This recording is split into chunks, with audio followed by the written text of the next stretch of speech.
May nga po, Negros. Ini ang Digicast Negros X. Ang nagapanguna nga napulo ka mga balita sa isla sa Negros ang amo ni gadulong sa inyo. Updin niyo kami via Facebook, YouTube, kag sa KCAT Channel 11. Kag sumubatian yung mga kami live sa FM station nga 91.1 FMR Bacolod. Kagyan ng top 10 nga mga balita sa Negros subong adlaw. Top leader sa NPA patay sa ikalima nga enkwentro sa Himamaylan City. PHO nagpadala na sa mga doktor sa Himamaylan, evacuees nagdangat sa 17,000. Pila ka mga area sa Luzon, ginpaydalom na sa Tropical Cyclone Wind Signal No. 1 bangod sa bagyo nga Maymay. Sineco nagpatag sa pag-brownout ante sa 100 days accomplishment report ni Mayor Abby Benitez. Kag sa Good Vibes, tanti-uno ka mga booth kag pavilion sa Panaad Park, bukas sa publiko sini nga semana. Inatanan sa Digicast Negros X. Sa number 10,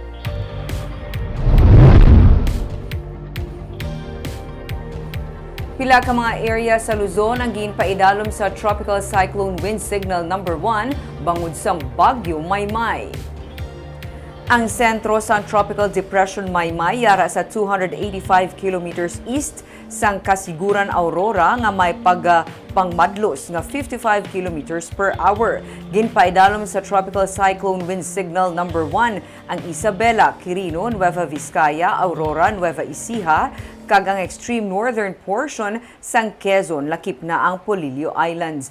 Nagagiho west-south-westward o kon westward padulong sa Central Luzon kag ang sentro sang bagyo ang natalana nga maglandfall sa Aurora o kon northern portion sang Quezon buwas sa hapon o kon sa gabi. Yara ini sa West Philippine Sea sa Huwebes sang aga. Mahimo nga mangin isa na lang ini ka low pressure area sa pagtabok sini sa West Philippine Sea.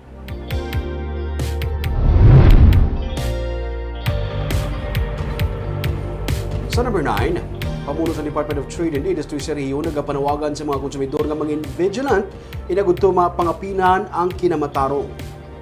Karon nga sa ulog ang Consumer Welfare Month ginsiling ni Ermelinda Pulientes ang OIC Regional Director sa DTI 6 nga kung magbakal sa produkto pares na lamang sa pagkaon ipasiguro nga ini ang nakarehistro sa nagakaigong ahensya sa gobyerno pares na lamang sa FDA o kung Food and Drug Administration may license to operate o kung may certificate of registration. Sunod sa kay Pulientes sa ini nga pamaagi may assurance sila sa produkto. Sa piyakabahin ginapasaligman sa Regional Director nga may nagakaigong nga supply sa nagapanguna nga mga balaklon karon kaga may maid-id nga monitoring sa presyo para man mapangapinan ang mga konsumidor. Sunod sa kay Pulientes nga ginasiling ang pagsaka sa presyo karon sa mga balaklon ang yara sa ginatugutan nga kantidad sang gobyerno. Si Pulientes ang yara sa probinsya sa kapatid Mentor Me Program Summit.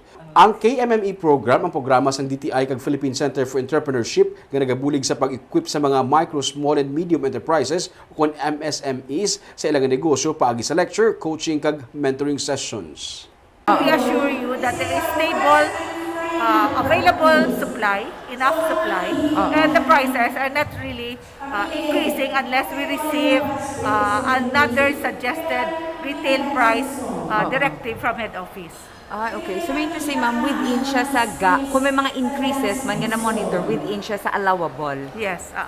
Because we have this suggested retail price. So the others, because they are competitive, they prefer to sell below this price, especially if they buy in bulk. Okay. So you can see that some supermarkets are really pricing it below the other stores.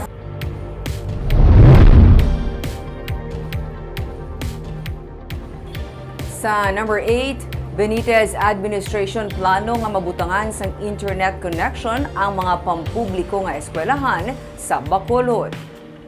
Luyag ni Mayor Albi Benitez nga mangin mahapos para sa mga estudyante ang pag-access sa internet. Gani sa ila pagsinapol upod sa katapos ng local school board, iya ginpabutyag ang plano nga mapabutangan sang internet connection ang mga pampubliko nga eskwelahan sa syudad. Kabahin ini sang tikang sang iya administrasyon angot sa ginadihon nga paghimo sang syudad bilang isa ka smart city nga may mabakod nga digital infrastructure. Sa amuman nga pagsinapol ginhinyo suno sang local school board ang duga nga improvement sa Rizal Elementary School Phase 2 pag-angkon sang mobile learning hub, desktop computers para online learning centers kag audio systems sa mga buluthuan.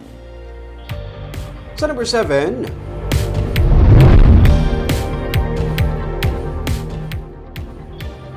masobra sa 200 ka mga persona arestado samtang may kapin sa 800,000 pesos ka balon sa iligal nga droga na recover sa isa ka adlaw nga simultaneous operation sang PNP sa Negros Oriental. Masobra sa 200 tanan ka mga persona ang naresto sa isa ka adlaw nga synchronized enhanced managing police operation sa Negros Oriental Police Provincial Office.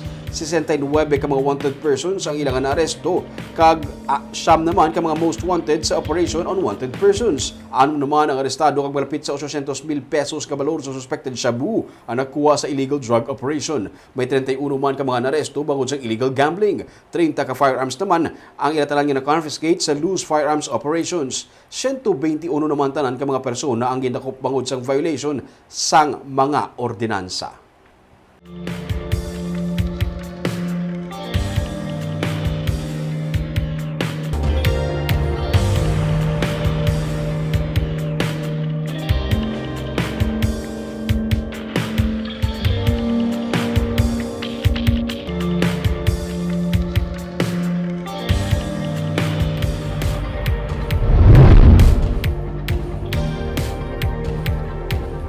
Sa number 6, lalaki na sapwan patay sa Himugaan River sa Sagay City. Nasapwan kahapon nga patay ang isa ka lalaki sa Himugaan River nga parte na sang barangay Fabrika, siyudad sa Sagay. Sa report sang PNP, nakitaan kahapon la 7:40 sang aga ang bangkay sang lalaki nga nagalutaw sa suba.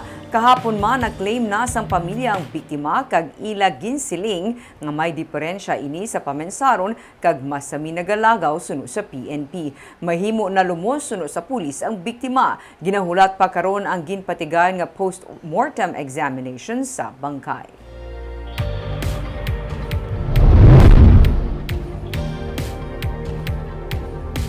Sa number 5, 169 ang na-record nga new dengue cases sa Western Visayas. Ini ang kapituna nga semana nga nagapanubo ang kaso sang dengue sa rehiyon.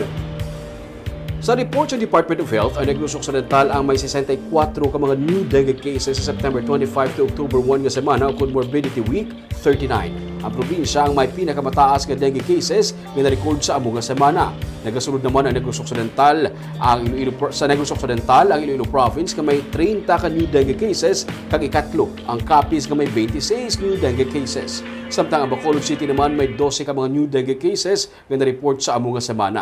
Damlag pa, ginsiling na sa Provincial Health Office nga ang pagdubo sa kaso sa probinsya, epekto naman sa kampanya kag kooperasyon sa pumuluyo, labi na sa mga pagpasiguro nga mapabilin nga matinlo ang palibot.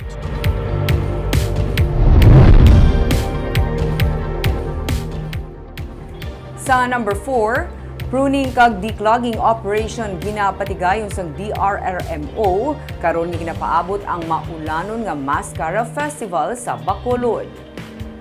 May 12 man kasako sang sagbot ang nahakot sa katapos ang anti-flood control team sa Disaster Risk Reduction Management Office sa drainage sang Central Market sa Bonifacio Street.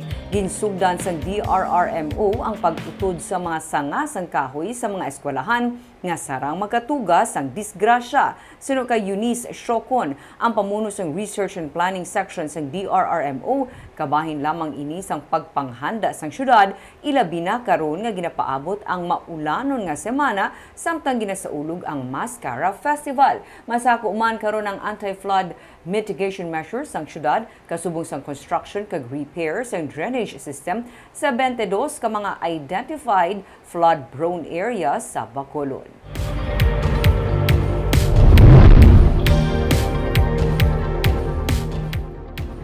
Sa number 3, sineko ang napagwa sa patag akot sa natabo nga pag-brown out antes magsugod ang 100 days nga accomplishment report ni Bacolod City Mayor Albi Benitez.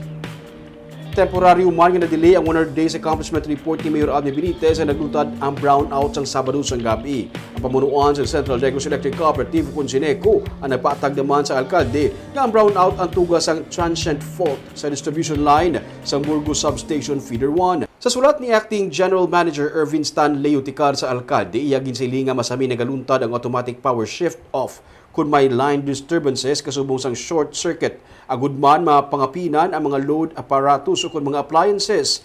Sang inila nga aga, inoras naman ang nag-brown out sa area sang Villa Soledad.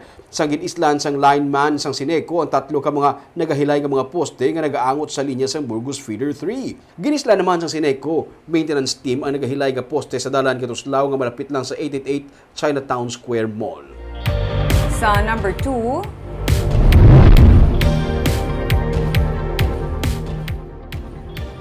halos 17,000 na karon ka mga persona ang yara sa mga evacuation centers sa Himamaylan City. Sa datos ng Provincial Social Welfare and Development Office as of 12 noon subong nga adlaw, Oktubre 11, 3,650 ka mga pamilya ang nag-evacuate o kung 16,976 ka mga persona. Suno kaya Provincial Administrator Rayfrando Diaz, nagpadala na ang Provincial Health Office sa mga doktor sini agud to magbulig sa pag-check up para mapasiguro nga mapaiway ang paglaptas ang anuman nga masakit. Damlag pa sa post ni Himamaylan Mayor Raymond Tongson, may napanagtag naman nga mga bulong sa mga apektado nga pumuluyo. Dugang pa ni Diaz, ilaman ginapasiguro nga safe ang water sources. Bisan yara sa evacuation center, hindi lamang ginhatagan sang kalingawan ng mga kabataan, kundi padayon man ang ila nga pagtuon. Dayuyon man ang pag-abot sang relief assistance gikan sa nagkalain-lain nga mga sektor. Suno kay Diaz, may nagkakaigo nga assistance ang probinsya. Kahapon nagdeklara ang syudad ng state of calamity kasunod sang asud-asud nga engkwentro sa tunga sang militar kag rebelding NPA nga nag-apekto sang linibo ka pumuluyo. Ang pagpaidalom sa state of calamity nagatugot sa paggamit sang syudad sang Quick Response Fund kasubong man pag-release ang National Calamity Fund gikan sa nagkalain-lain nga mga ahensya nga may kabahin sa relief operation. Ang ato nga PHO are also sending doctors there and nurses para in the evacuation centers ma-check up sila for possible nga mga diseases na ginadala tungod sini sa aton nga displacement sa ila. Water sources are also being screened, being checked so that during their stay at the evacuation centers wala man sila may makontract nga waterborne diseases, no? So I think we are hoping and praying nga ang aton nga clashes dira sa Himamaylan between the AFP and between the NPA will soon come to an end, no? Kaag sa numero 1 sa mga balita, subong adlaw.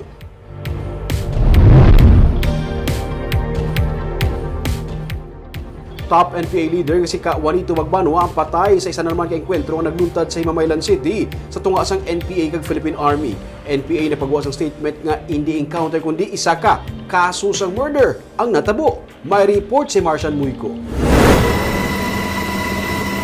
Sa padayon nga hot pursuit sang Army sa Barangay Carabalan sa Himamaylan City, tigayon nga napatay sa engkwentro ang Regional Operational Commander sang Committee Rio Negros sang New People's Army kag spokesperson sang Apolinario Gatmaytan Command nga si Juanito Magbanwa. Siya ang napatay sa ikalimang encounter sang Army, humalin sang nagsugod ang engkwentro sang Webes. So kay Brigadier General Inocencio Pasaporte, Commander sang 303rd Brigade, ang kamatayon ni Magbanwa ang mangin patimaan man sang paghuyang sang puwersa sang NPA.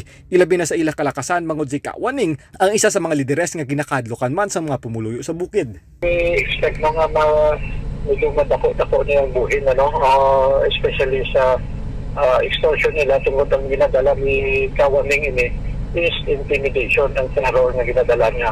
Kasunod sa kamatayon ni Magbanwa, nagpagawa man sang statement ang NPA kag ila ginasiling nga wala sang engkwentro nga natabo kundi gin-murder sang Army si Kawaning.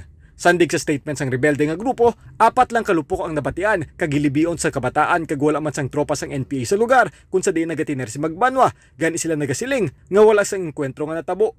Ginpaabot naman na ni Pasaporte ang kaangay sini nga pahayag sang NPA apang iya ginpanindugan nga engkwentro ang natabo. Anything just to gain yung sympathy, anything mga objective nila.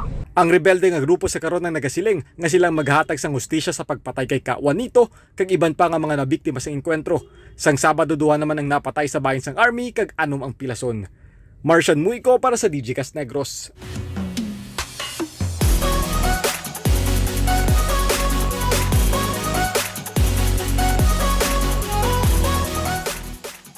Sa Good Vibes, sa pinakauna nga tion nangin kabahin sang Mascara Festival ang Panaad Park. 31 ka mga LGU booth kag pavilion ang bukas sa publiko. May report si Romeo Subaldo.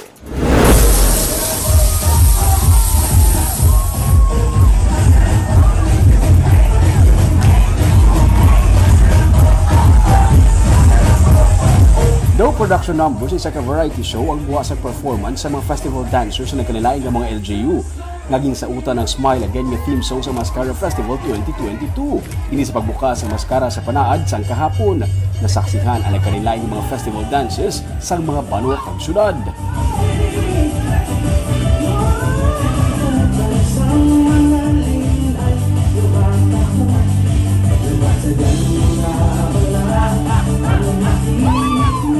Sunod sa kay Governor Eugenio Bong Lacson, ginkalipay niya nga sa pinakaunang nga tion na imbitahan ang Negros Occidental nga makigbahin sa Mascara Festival.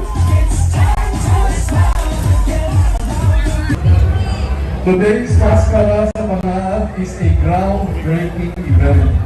As far as I can remember, this is the first time that the province was invited to join the Mascara Festival.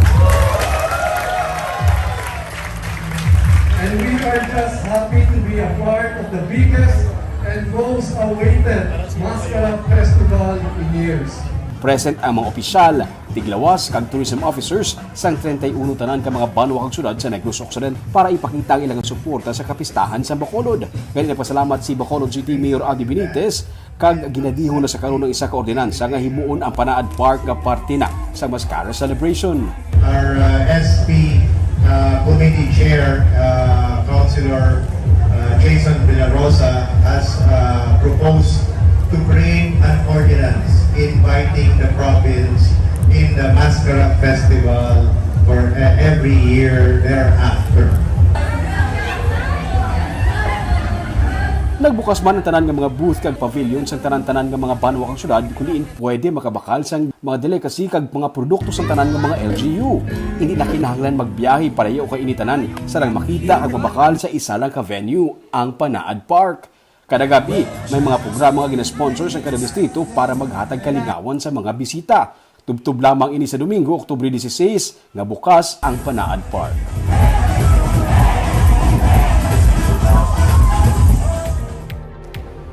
Barb, sa mga wala pa nakakadto sa Panaad sa Bung Barb, Like me. may bago sila lapad yung parking space. Kung dito ka mag-agi sa area sa alis, siyempre malibot ka lang, damo sa nag-parking, but dito sa area sa Mansilingan, may lapad-lapad yung parking area. Para at least hindi ka naming magsagay kalibot kung kabalo ka man lang may atuman na ito Pag mag-exit, kagwa ka naman Mansilingan.